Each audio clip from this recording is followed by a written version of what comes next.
Hey guys, welcome to my YouTube channel study with Devbhoomi. Friends, आज हम लोग इस वीडियो में देखेंगे जीके टेस्ट सीरीज़ का पार्ट 4।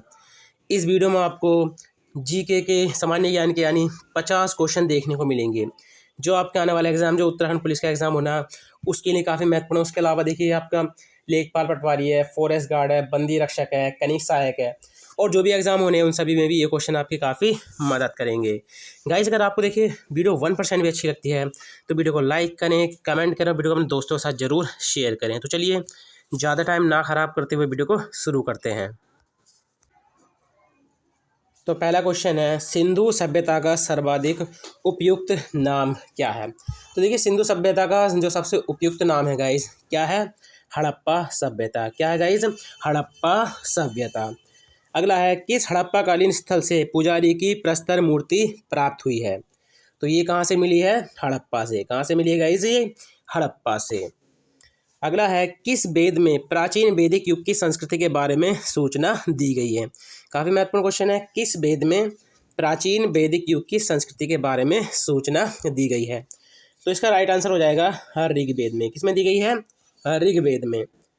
अगला है, ऋग्वेद में संपत्ति का प्रमुख रूप क्या है? देखिए इस क्वेश्चन में जो है, ये जब भी क्वेश्चन एग्जाम आया अधिकतर बच्चों का गलत हुआ है, ठीक है, क्योंकि वो ऑप्शन में जो है वो, ठीक है, दोनों को ही लगा देते हैं। ठीक है, इस तरह से गोधन और भूमि दोनों को लगा देते हैं, लेकिन इसका जो राइट आंसर होता है वो होता है गोधन। ठीक है, तो ऋग्वेद में संपत्ति का जो प्रमुख रूप है वो क्या है? गोधन। ठीक है, चलिए अगला क्वेश्चन हो जाएगा, किस देवता के लिए ऋग्वेद में पुरंदर शब्द का प्रयोग हुआ है? तो देखिए ऋग्वेद में पुरंदर शब्द का प्रयोग जो है वो किसके लिए हुआ है गाइस? तो आप याद रखेंगे इंद्र के लिए। किसके लिए हुआ है? इंद्र के लिए। अगला है, वेदों को अपरु से क्यों कहा गया है? ठीक है, तो ये क्वेश्चन भी काफ़ी महत्वपूर्ण है। वेदों को अपरु से क्यों कहा गया है? क्योंकि वेदों की रचना देवताओं द्वारा की गई है। ठीक है, यानी ऑप्शन ए, क्योंकि वेदों की रचना देवताओं द्वारा की गई है। अगला है, वैशेषिक, ठीक है, वैशेषिक दर्शन के प्रतिपादक हैं। तो देखिए वैशेषिक दर्शन के जो प्रतिपादक हैं कौन है? उलुक कणद। कौन है गाइज? उलुक कणद।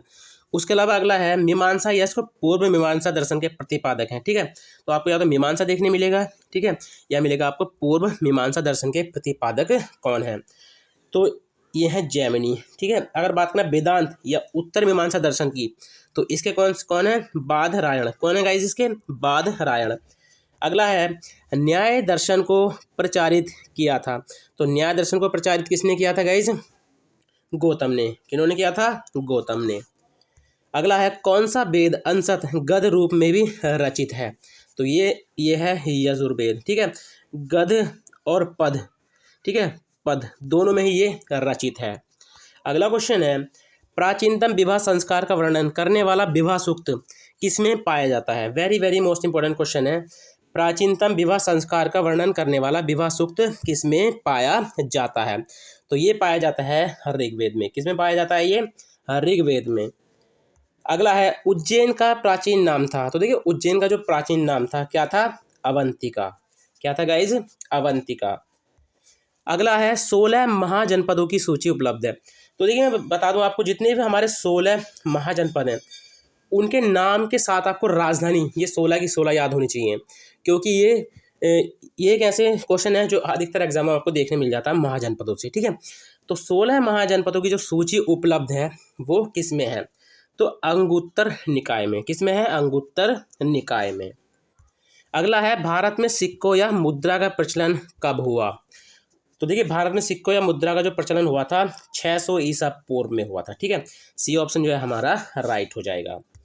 अगला है, सिकंदर के आक्रमण के समय उत्तर भारत पर निम्नलिखित राजवंशों में से किस एक का शासन था? ठीक है, तो किसका शासन था गाइज? नंद वंश का। ठीक है, सिकंदर के आक्रमण के समय उत्तर भारत पर निम्नलिखित राजवंशों में से किस एक का शासन था? तो ये था नंद वंश। अगला है, बौद्ध ग्रंथ पिटकों की रचना निम्नलिखित में से किस भाषा में की गई है? तो बौद्ध ग्रंथ के जो पिटकों हैं, ठीक है, पिटक या त्रिपिटक, उनकी रचना जो है किस भाषा में की गई है? तो पाली भाषा में। ठीक है, सी ऑप्शन जो है हमारा राइट हो जाएगा। अगला है, महावीर का जन्म किस क्षत्रिय गोत्र में हुआ था? तो इसका राइट आंसर हो जाएगा जांत्रिक। ठीक है, जांत्रिक गोत्र में। अगला है, गौतम बुद्ध द्वारा भिक्षुणी संघ की स्थापना कहाँ की गई? तो देखिए आप चाहे जैन धर्म ले लो चाहे बौद्ध धर्म ले लो, इनमें से आपको एग्जाम में चाहे यूके पीसीएस वाला हो चाहे यूके ट्रिपल एस सी वाला एग्जाम हो, दोनों ही एग्जाम में जो है यहाँ से क्वेश्चन बनते हैं। ठीक है, तो गौतम बुद्ध द्वारा देखिए भिक्षुणी संघ की जो स्थापना की गई थी, कहाँ पर की गई थी? वैशाली में। कहाँ पर की गई थी गाइज? वैशाली में। अगला है महावीर स्वामी का जन्म कहाँ हुआ था? तो देखिए महावीर स्वामी का जन्म जो हुआ था कहाँ पर हुआ था? कुंडग्राम में। ठीक है, और अधिकतर देखिए वैशाली में लगाते हैं, तो ये कुंडग्राम था, लेकिन कहाँ पे स्थित था? ये वैशाली में। तो ठीक है, इसका जो राइट आंसर हो जाएगा ये हो जाएगा कुंडग्राम। ठीक है, चलिए अगला है जैन ग्रंथ कल्पसूत्र के जो रचयिता हैं वो कौन है? तो देखिए जैन ग्रंथ जो कल्पसूत्र है इसके जो रचयिता हैं ये हैं भद्रबाहु। कौन है? भद्रबाहु। अगला है बौद्ध धर्म में त्रिरत्न क्या इंगित करता है? तो बौद्ध धर्म में देखिए जो त्रिरत्न है ये क्या इंगित करते हैं? बुद्ध धम्म संघ। ठीक है, यानी सी ऑप्शन जो है हमारा राइट हो जाएगा। अगला है मौर्य साम्राज्य में प्रचलित मुद्रा का नाम क्या था? तो जो मौर्य साम्राज्य था गाइज, उसमें जो प्रचलित मुद्रा थी उसका नाम क्या था? तो उसका नाम था पढ़। क्या था उसका नाम? पढ़। अगला है प्रसिद्ध यूनानी राजदूत मेगास्थनीज भारत में किसके दरबार में आया था? तो ये किसके दरबार में आया था? चंद्रगुप्त मौर्य के, यानी सी ऑप्शन जो है हमारा राइट हो जाएगा। चंद्रगुप्त मौर्य ने सेल्यूकस को कब पराजित किया था? तो 305 ईसा पूर्व में। निम्नलिखित में से कौन सा राजा प्राय जनता के संपर्क में जो है रहता था? तो ये था अशोक।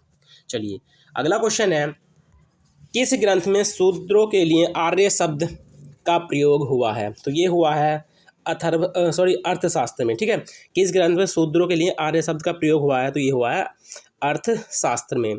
अगला है अशोक ने अपने राज्याभिषेक के चौथे वर्ष में निग्रोध के अभाव से प्रभावित होकर किससे बौद्ध धर्म की दीक्षा ली थी?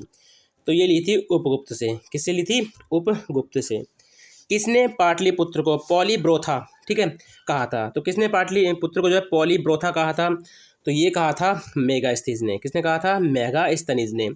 मौर्य काल में एग्रोनोमाई किसे कहा जाता था? तो देखिए जो सड़क निर्माण अधिकारी होता था उसको क्या कहा जाता था? एग्रोनोमाई। ठीक है, चलिए अगला क्वेश्चन है शक संबंध का प्रारंभ किस सम्राट के शासनकाल में हुआ था? तो देखिए शक संबंध का प्रारंभ जो है ये 78 ईस्वी में हुआ था, और किसके समय में हुआ था? तो ये आप याद रखना, कनिष्क के। किसके समय में हुआ था? कनिष्क के। अगला है किस वंश के शासकों ने छत्र प्रणाली का प्रयोग किया? तो देखिए छत्र प्रणाली का जो प्रयोग किया था ये शकों ने किया था गाइस। ठीक है, चलिए अगला है गुप्त शासकों की सरकारी या दरबारी भाषा थी? तो गुप्त शासकों की सरकारी या तो दरबारी भाषा थी गाइस, क्या थी? संस्कृत। क्या थी? संस्कृत। अगला है फाहियान किसके शासनकाल में भारत आया था? तो फाहियान किसके शासनकाल में भारत आया था गाइस? ये चंद्रगुप्त द्वितीय के। ठीक है, अगला है भारतीय संस्कृति का स्वर्ण युग यानी गोल्डन एज था, यानी किसको कहते हैं भारतीय संस्कृति का स्वर्ण युग? तो आप याद रखेंगे गुप्त काल को। किसको कहते हैं? गुप्त काल को। अगला है किस गुप्तकालीन शासक को कविराज कहा गया है? तो देखिए किस गुप्तकालीन शासक को जो कविराज कहा गया है? तो ये कहा गया है समुद्रगुप्त को। किसको कहा गया है? समुद्रगुप्त को। अगला है स्कंदगुप्त को किस स्तंभ लेख में सकोपम, ठीक है, सक्रोपम कहा गया है? तो सक्रोपम किस स्तंभ लेख में कहा गया है? तो आप याद रखेंगे ये कहा गया है कहोम स्तंभ लेख में। ठीक है, ऑप्शन ए जो है हमारा राइट हो जाएगा। गुप्त संबंध, ठीक है, कब चला था? 319 या 320, ठीक है, को प्रारंभ करने का श्रेय जो है वो किसको जाता है? तो ये जाता है चंद्रगुप्त प्रथम को, यानी ए ऑप्शन जो है हमारा राइट हो जाएगा। अगला है कुंभ मेले को प्रारंभ करने का श्रेय किसे दिया जाता है? तो ये दिया जाता है हर्षवर्धन को। ठीक है, अगला है अल्बरूनी किसके शासनकाल में इतिहासकार था? तो ये था महमूद गजनवी। अगला है भारत में मुस्लिम राज का संस्थापक माना जाता है? ऑप्शन ए मोहम्मद गोरी को। किसने इक्तादारी प्रथा चलाई थी गाइस? तो ये चलाई थी इल्तुतमिश ने। किसने चलाई थी? इल्तुतमिश ने। अगला है मलिक काफूर को 1000 दिनारी कहा गया क्योंकि देखिए उसे 1000 दिनार में जो है खरीदा गया था, इसलिए उसको 1000 दिनारी कहा जाता था। अगला है नहर निर्माण करवाने वाला दिल्ली का प्रथम सुल्तान कौन था? तो ये था गयासुद्दीन तुगलक, यानी ए ऑप्शन जो है हमारा राइट हो जाएगा। अगला है किसने भूमि मापने का पैमाना गज सिकंदरी का प्रचलन किया था? तो ये था सिकंदर लोदी। किस मुस्लिम शासक के सिक्कों पर देवी लक्ष्मी की आकृति बनी? तो ये कौन था? मोहम्मद गौरी। कौन था? मोहम्मद गौरी। अगला है तैमूर लंग के आक्रमण जो तैमूर लंग का आक्रमण हुआ था 1398 में, ठीक है, इसके बाद गंगा की घाटी में स्थापित होने वाला राज्य था? तो ये था जौनपुर। कौन सा था? जौनपुर। अगला है पुष्टि मार्ग के दर्शन की स्थापना किसने की? तो पुष्टि मार्ग के दर्शन की जो स्थापना की थी वल्लभाचार्य ने की थी। अगला है भारत में ग्रैंड ट्रंक रोड, ठीक है, जीटी रोड जो थी उसको जो है किसने बनवाया था? तो इसको बनवाया था शेरशाह सूरी ने। किसने बनवाया था? शेरशाह सूरी ने। गुजरात विजय की यादगार में अकबर ने किसका निर्माण कराया था? तो ये था बुलंद दरवाज़ा। कौन सा था? बुलंद दरवाज़ा। तो गाइस ये थे आज के जीके टेस्ट सीरीज के 50 मोस्ट इंपॉर्टेंट क्वेश्चन जो आपके आने वाले एग्जाम जो उत्तराखंड पुलिस का एग्जाम होना है उसमें ये क्वेश्चन आपकी काफ़ी मदद करेंगे। गाइस अगर आपको वीडियो अच्छी लगी हो तो वीडियो को लाइक करें, कमेंट करें, वीडियो को अपने दोस्तों के साथ जरूर शेयर करें। चलिए मिलते हैं अपनी नेक्स्ट वीडियो में। Thank you for watching.